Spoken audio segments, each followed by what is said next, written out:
澳門消費者委員會同橫琴粵澳深度合作區消費者協會於15號聯合舉辦315國際消費者權益日宣傳活動，並簽署琴澳消費維權聯動協助合作框架協議。兩會將以保障消費者權益為核心，共同打造誠信片區為主軸，進行各方面嘅深度協作，推動兩地加快融合。為進一步加強澳琴深度合作，推動兩地誠信店有機融合，由澳門消委會與橫琴粵澳深合區消協共同主辦，橫琴粵澳深度合作區商事服務局作為支持單位嘅315國際消費者權益日主題活動，琴澳誠信互聯激發消費活力於15號開幕。眾多嘉賓代表參加是次活動嘅啟動禮。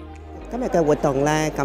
係主要呢係體現翻呢澳琴兩邊維權工作嘅合作成果嘅，都介紹翻兩邊消保法有相同同埋不同嘅地方啦，咁讓到消費者啦，佢可以咧認識自身嘅權利啦，咁理性咁維權，咁亦都可以咧助力咧橫琴融入消費嘅發展嘅。琴澳能夠可以做到一個安心誠信嘅消費環境咧，其實令到消費者可以更有信心啦，係我哋兩邊維權工作嘅重點嘅。咁其實我哋主要嘅工作咧，包括啦，我哋係合作去宣傳橫琴同埋澳門嘅誠信店，咁希望去打造誠信片區啦。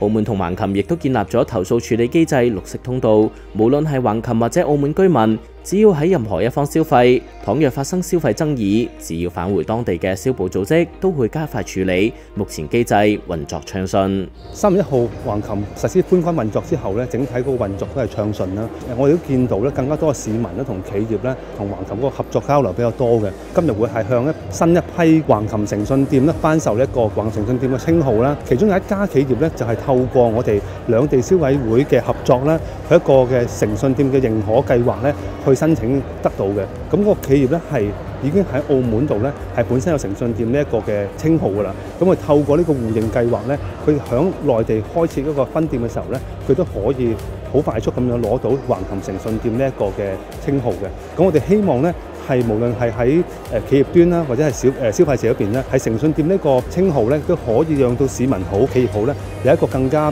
趨同澳門一個嘅營商同埋生活嘅環境嘅。因為我們之前的話是有在澳門已經是誠信店了的，現在也是可以申請這個珠海橫琴這邊的誠信店，所以我們是複用了一些機制，主要是同一個法人啊，還有那個門店的一些資料，就比較方便的可以去申請這個誠信店，就是很多客人他會更加願意選擇我們，所以我認為這個對我們也幫助很大的。活動仲包括誠軒澳琴2024年小學生填色比賽，以及315主題宣傳展示區。澳門消委會並設展位推廣澳門誠信店。展示區展期由即日起至3月24號喺橫琴口岸廣場舉行。想了解有關信息嘅朋友唔好錯過啦！